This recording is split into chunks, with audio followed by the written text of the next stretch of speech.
કચ્છથી સમાચાર અબડાસાના ખીરસરા વિંજાણમાં સતત વરસાદ વરસી રહ્યો છે। વરસાદથી ગામના વોકળામાં પાણી પણ ભરાઈ રહ્યા છે। સ્થાનિકોને ગામ અંદર બહાર જવામાં ભારે હાલાકીનો સામનો કરવો પડી રહ્યો છે। દ્રશ્યો આપ જોઈ રહ્યા છો, વાહનો ફસાઈ ગયા છે। વીજ મરમ્મતની જરૂર પડે તેવી પરિસ્થિતિ છે, કારણ કે વીજળી પણ ગુલ થઈ ગઈ છે। કચ્છની અંદર સવારથી જ ભારે વરસાદ વરસી રહ્યો છે, ત્યારે અત્યારે પણ અનેક વિસ્તારોમાં સારો એવો વરસાદ કચ્છમાં થયો હોવાની જાણકારી છે અને હવામાન વિભાગની આગાહી પ્રમાણે હજી આગામી સમયમાં પણ ભારે વરસાદ થઈ શકે છે, પરંતુ પાળો તૂટી જવાને કારણે લોકોને અવરજવરમાં મુશ્કેલી થઈ છે। નદી વહેતી હોય તે પ્રમાણેના દ્રશ્યો કચ્છના અનેક ગામ, અનેક વિસ્તારમાંથી જોવા મળી રહ્યા છે। તો બનાસકાંઠાના ધાનેરા નજીક રજોડા ગામે સ્થાનિક નદીમાં ઘોડાપૂર આવ્યું છે। સુકીભટ રેલ નદીમાં એકાએક વરસાદી નવા નીર આવતા લોકોમાં ખુશીનો માહોલ જોવા મળી રહ્યો છે। ગ્રામ્ય વિસ્તારના ખેતરોમાં ભરાયેલા પાણી નદીમાં આવ્યા છે, તો જે પાણી ભરાયેલા હતા તે નદીઓમાં જોવા મળી રહ્યા છે। અહીંયા પણ લાંબા સમયથી સારા વરસાદની રાહ જોવામાં આવી રહી હતી, તે પ્રમાણેનો વરસાદ હવે વરસતો જોવા મળી રહ્યો છે।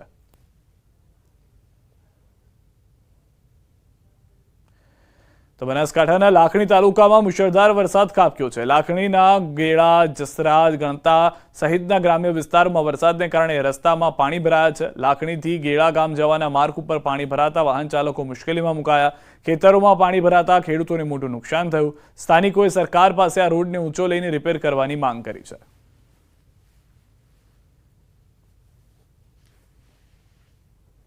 વરસાદ આવે ત્યારે મુશ્કેલી પડે છે, એટલે કોઈ સરકાર આટલો નિર્ણય લે તો સારું છે। કોઈ સાધનને તકલીફ ના પડે, આવાવાળાને બધાને। એટલે કોઈ દરેક કલાકે સાધન હોય આવવા માટે ખૂબ આવે છે એના માટે। બનાસકાંઠા જિલ્લાના લાખણીમાં માત્ર 2 ઇંચ વરસાદની અંદર જ જે ગેળાથી લાખણીને જોડતો જે મુખ્ય રસ્તો છે તેના પર પાણી ભરાયા છે। આપ દ્રશ્યોમાં જોઈ શકો છો કે જ્યારે લાખણીમાં વરસાદ થાય છે ત્યારે લાખણીથી ગેળાને જોડતો જે મુખ્ય માર્ગ છે તેના પર વરસાદી પાણી ભરાઈ જતા મુશ્કેલીનો સામનો કરવો પડતો હોય છે રાહદારીઓને તેમજ વાહન ચાલકોને। અત્યારે હવે પાણી ઓસરવાના શરૂ થતાં આ રસ્તો ફરી શરૂ થયો છે। આ બાજુમાં જે ખેતરો આવેલા છે તે ખેતરોમાં પણ આપને દ્રશ્યો બતાવીશ કે જે ખેતરો છે તે ખેતરો પણ અત્યારે સ્વિમિંગ પુલ બનેલા જોવા મળી રહ્યા છે। ખેતરોમાં પાણી ભરાઈ જવાના લીધે જે ખેડૂતોએ જે પાક વાવ્યો હતો તે પાક પણ અત્યારે પાણીમાં ગરકાવ થઈ ગયો છે। મહામૂલા જે મહેનત કરીને ખેડૂતોએ ખાતર અને બિયારણ લાવીને આ જે પાકનું વાવેતર કર્યું હતું કે સારો વરસાદ આવશે અને સારી સિઝન જશે, પરંતુ અત્યારે ખેતરો જે સ્વિમિંગ પુલ બની ગયા છે અને ખેતરો સ્વિમિંગ પુલ બની જતા અત્યારે જે ખેડૂતો છે તે પણ મુશ્કેલીમાં મુકાયા છે। કિશોર તુવર, ન્યૂઝ 18 ગુજરાતી, બનાસકાંઠા। તો બનાસકાંઠા જિલ્લાના ભાભરમાં સતત બીજા દિવસે પણ ધોધમાર વરસાદ ખાબક્યો છે। ભાભરમાં 2 કલાકમાં 2 ઇંચ વરસાદ પડ્યો છે। શહેરમાં જ્યાં જુઓ ત્યાં પાણીનું સામ્રાજ્ય છવાયું છે। હાઈવે સહિત બજારોમાં વરસાદી પાણી વહેતા થયા। ધોધમાર વરસાદને કારણે જનજીવન પ્રભાવિત થયું।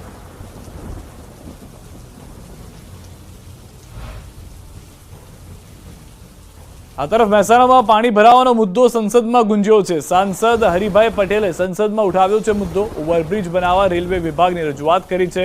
પોલીસ હેડક્વાર્ટરથી હાઈવે સુધી બ્રિજની માંગ કરી છે। પાણી ભરાતા લોકોને હાલાકી પડે છે તેવું સાંસદે કહ્યું। પાણી ભરાતા લોકોને હાલાકી થઈ રહી હોવાની વાત સાથે રજૂઆત કરી છે અને બ્રિજ બનાવવાની માંગ કરવામાં આવી છે। તો મહેસાણામાં વરસાદી પાણીનો ભરાવો અને ટ્રાફિક સમસ્યા મુદ્દો પણ ગુંજ્યો છે સંસદમાં। સાંસદ હરિભાઈ પટેલે સંસદમાં રજૂઆત કરી છે।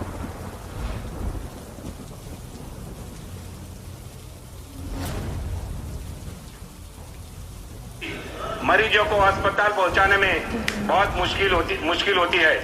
अतः मेरा आपके माध्यम से माननीय रेल मंत्री जी से आग्रह है कि उक्त रेल ओवरब्रिज को जल्द से जल्द बनाया जाए। નર્મદાથી સમાચાર। કરજણ ડેમમાં નવા નીરની આવક થઈ છે। ઉપરવાસમાંથી 3487 ક્યુસેક પાણીની આવક। કરજણ ડેમના 2 દરવાજા 0.40 મીટર સુધી ખોલાયા છે। ડેમની જળ સપાટી 107.37 મીટર નોંધાઈ છે, જ્યારે કરજણ ડેમની ભયજનક સપાટી 116.11 મીટર પહોંચી છે। કરજણ ડેમ 62% હાલ ભરેલો છે। નદી કાંઠાના ગામોને સાવચેત રહેવા સૂચના અપાઈ છે।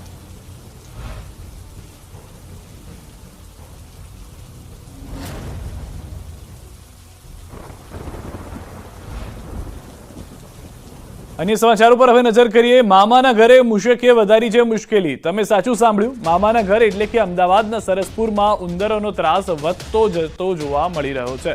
સરસપુરની બોમ્બે હાઉસિંગ સોસાયટીના લોકો ઉંદરના ત્રાસથી ત્રાહિમામ છે। સરસપુર વિસ્તારને ઉંદરોએ જાણે કે બાનમાં લીધો છે। 1200થી વધુ ઉંદરો હોવાનો સ્થાનિકોનો દાવો છે. તેઓએ કહ્યું કે 7 થી 8 મહિનાથી ઉંદરોએ આતંક મચાવ્યો છે. સ્વખર્ચે પાંજરા લાવ્યા અને ઉંદરો પૂરવામાં આવ્યા હોવાનું સ્થાનિકો જણાવી રહ્યા છે. ચોંકાવનારી વાત તો એ છે કે સ્થાનિકો રોજ 70 થી 80 ઉંદરને પાંજરે પૂરીને મૂકવા જાય છે.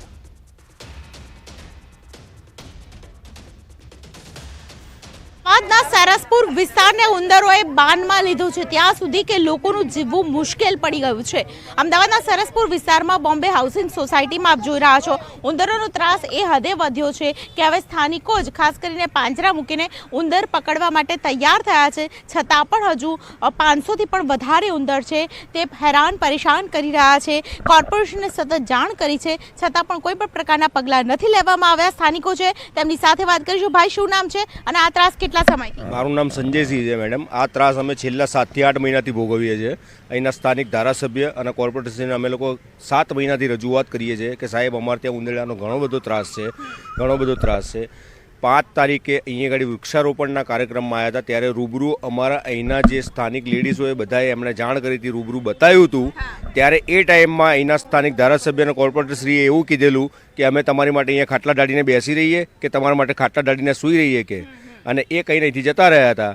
એ પછી આજે એ વાતને આ વાતને 1 મહિનો થઈ ગયો, પણ અત્યાર સુધી ના સ્થાનિક ધારાસભ્ય આવ્યા, ના કોર્પોરેટરશ્રી આવ્યા, ના અહીંયા કોઈ પગલાં લેવામાં આવ્યા. છેલ્લે અમે લોકોએ આજુબાજુના તમામ રહીશોએ પૈસા ઉઘરાવીને સ્વખર્ચે 1000 રૂપિયાના પાંજરા તૈયાર કર્યા અને સ્વખર્ચે અત્યારે આ ઉંદરડા પકડીને અમે જાતે એને મૂકવા જઈએ છીએ. કેટલે દૂર મૂકવા જાવ છો ને આ પરિસ્થિતિમાં? રોજે રોજ કેટલા ઉંદર છોડવા પડે છે? રોજ અહીંથી અમે લોકો 60 થી 70 ઉંદર મૂકવા માટે જઈએ છીએ અને અહીંથી 4 કિલોમીટર દૂર અમે ઉંદર છોડવા જઈએ છીએ, એ બી સ્વખર્ચે જઈએ છીએ. તો ઉંદરોના ત્રાસથી ત્રાહિમામ પોકારી ઉઠેલા સરસપુર વાસીઓએ ચોંકાવનારો દાવો કર્યો. તેઓ કહે છે કે ઘરની વસ્તુઓ કોતરી ખાય છે. સોફા, સાબુ, ઘરવખરી કોતરી ખાધી. માણસ કરતાં પણ ઉંદર વધુ છે. છોકરાઓ રમી શકતા નથી, વૃદ્ધ બેસી શકતા નથી. વાહનોને પણ નુકસાન પહોંચાડ્યું છે. બીમાર લોકો માટે ઉંદર ત્રાસદાયક છે. સ્થાનિક તંત્ર કંઈ સાંભળતું ન હોવાનો સ્થાનિકોનો આક્ષેપ છે.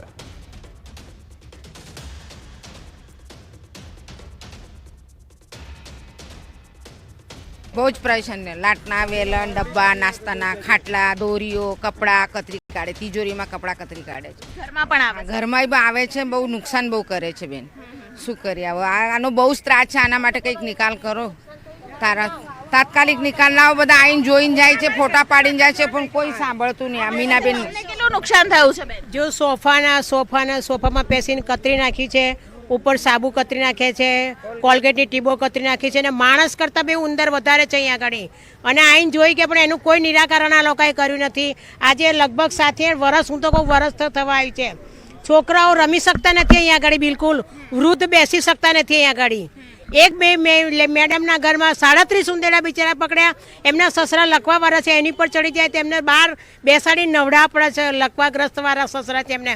એટલે આનું કંઈક પગલાં આગળ નિર્ણય લો તમે. આ તરફ ભાવનગર જિલ્લા પંચાયતમાં ઉંદરોનો ઉપદ્રવ છે. સંકુલમાં ઉંદરોનું રાજ જોવા મળી રહ્યું છે. મોટાભાગે ઉંદર સહિતના જીવજંતુઓનો ઉપદ્રવ ગામડાઓમાં જોવા મળતો હોય છે, પરંતુ ઉંદરોના ટોળાના આ દ્રશ્યો ચોંકાવનારા છે. ભાવનગર શહેરમાં આવેલી જિલ્લા પંચાયત કચેરીમાં જીવજંતુઓના ઉપદ્રવની અલગ જ ફરિયાદ જોવા મળી. તંત્રની નિષ્ક્રિયતાને પગલે શહેરની જિલ્લા પંચાયત સરકારી કચેરીમાં જ ઉંદરોનો ઉપદ્રવ વધ્યો છે. જિલ્લા પંચાયત કચેરીના ગાર્ડનમાં છેલ્લા ઘણા સમયથી ઉંદરોએ સામ્રાજ્ય જમાવ્યું છે. ગાર્ડનમાં હજારોની સંખ્યામાં ઉંદરો મુક્તપણે વિચરણ કરી રહ્યા છે. આ ગાર્ડનમાં મોટી સંખ્યામાં ઉંદરોએ દર બનાવ્યા છે.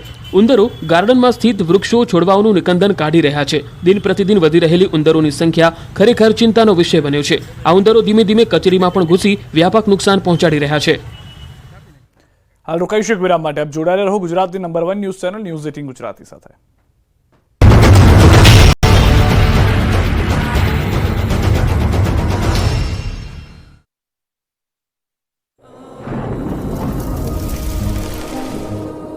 જળવાયુ પરિવર્તનનું જોખમ આપણા દરવાજે પહોંચી ગયું છે. હવે જરૂર છે એક મોટા ક્રાંતિકારી બદલાવની, અને આનો પ્રારંભ થશે 140 કરોડ ભારતીયોથી. આ ક્રાંતિ શરૂ થશે એક વૃક્ષથી. એક વૃક્ષ માનવતા માટે, એક વૃક્ષ આ ધરતી માતા માટે, એક વૃક્ષ આપણા ભવિષ્ય માટે. પ્રોજેક્ટ વન ટ્રી, ન્યૂઝ 18 નેટવર્કની એક મોટી પહેલ. लूबी पम्प्स, फ्लो नहीं फोर्स।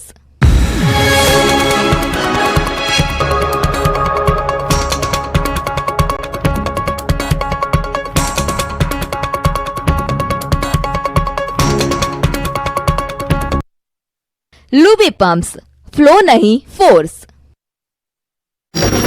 અનેક નીચાણવાળા વિસ્તારોમાં પાણીનો ભરાવો જોવા મળ્યો.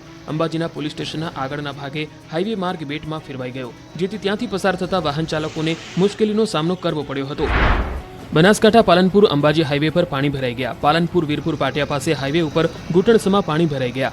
પાલનપુર અંબાજી હાઈવે પર પાણી ભરાતા અનેક વાહન ચાલકો અટવાયા. વીરપુર પાટિયા પાસે વારંવાર વરસાદી પાણી ભરાતા વાહન ચાલકો અને રાહદારીઓ મુશ્કેલીમાં મુકાઈ ગયા. પાલનપુર તાલુકામાં 2 કલાકમાં 2 ઇંચ વરસાદ થતા અનેક વિસ્તારોમાં પાણી ભરાઈ ગયા.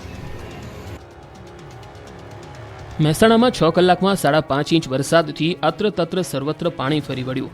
મહેસાણા શહેરમાં પડી રહેલા વરસાદને કારણે વહેલી સવારે નોકરી ધંધે જતા લોકો પણ અટવાઈ પડ્યા હતા. મહેસાણામાં મેઘરાજાએ વારો પાડી દેતા આખું મહેસાણા પાણી થઈ ગયું. મહેસાણામાં જુલાઈના અંતમાં જમાવટ કરતા મહેસાણા આખું ડૂબી ગયું છે. મહેસાણાની મોટાભાગની બજાર દરિયો બની ગઈ. મહેસાણામાં આકાશમાંથી મહેર તો થઈ, પરંતુ મહેર મુશળધાર કહેર બનીને ત્રાટકતા થોડી જ ક્ષણમાં મહેસાણા હતું ન હતું થઈ ગયું. મહેસાણા શહેરના Modhera road, Hiranagar road, busport, 2 નાળા સહિત અનેક વિસ્તારમાં એવા પાણી ભરાયા કે વાહનો ડૂબી ગયા. રોડ પર ગોઠણસમાં પાણી ભરાતા વાહન ચાલકો અટવાયા. વરસાદે એવી તબાહી મચાવી કે નીચાણવાળા વિસ્તારોમાં પાણી ભરાઈ ગયા. રાજકમલથી માલ ગોડાઉન તરફ જતા રસ્તા પાણીમાં ગરકાવ થઈ ગયા. રહેણાંક વિસ્તાર હોવાથી પાણી ભરાતા સ્થાનિકોને ભારે હાલાકી પડી. તંત્રની પ્રી મોન્સૂન કામગીરીના દાવા પોકળ સાબિત થતા જોવા મળ્યા. 5.5 ઇંચ વરસાદે મહેસાણાના હાલ બેહાલ કરી નાખ્યા. ચારે તરફ જળબંબાકારની સ્થિતિ સર્જાઈ. મહેસાણાનું બસ પોર્ટ બેટમાં ફેરવાઈ ગયું. બસ સ્ટેન્ડમાં પાણી ભરાતા મુસાફરોને ભારે હાલાકીનો સામનો કરવો પડ્યો. તો મહેસાણામાં કરોડોના ખર્ચે બનેલા અંડરપાસમાં પાણી ભરાયા. અંડરપાસમાં પાણી ભરાતા બંને બાજુનો રસ્તો બંધ કરવામાં આવ્યો. અંડરપાસનું નિર્માણ થયું ત્યારે તંત્ર દ્વારા પાણી નહીં ભરાવાના દાવાઓ થતા હતા, પરંતુ તંત્રના દાવાઓ ખોટા પડતા હોય તેવું લાગી રહ્યું છે. અંડરપાસ બંધ કરવામાં આવતા વાહન ચાલકો અટવાયા. તો માનવ આશ્રમ વિસનગર રોડ વિસ્તારના રસ્તાઓ પણ જળમગ્ન થયા. વહેલી સવારથી મહેસાણા શહેરમાં મેઘ તાંડવ જેવી સ્થિતિ છે. વરસાદ એટલો ધોધમાર ખાબક્યો કે મહેસાણા શહેર બેટમાં ફેરવાઈ ગયું. સવારે 6 વાગ્યાથી 3 વાગ્યા સુધીમાં તો 5 ઇંચથી વધુ વરસાદ ખાબક્યો.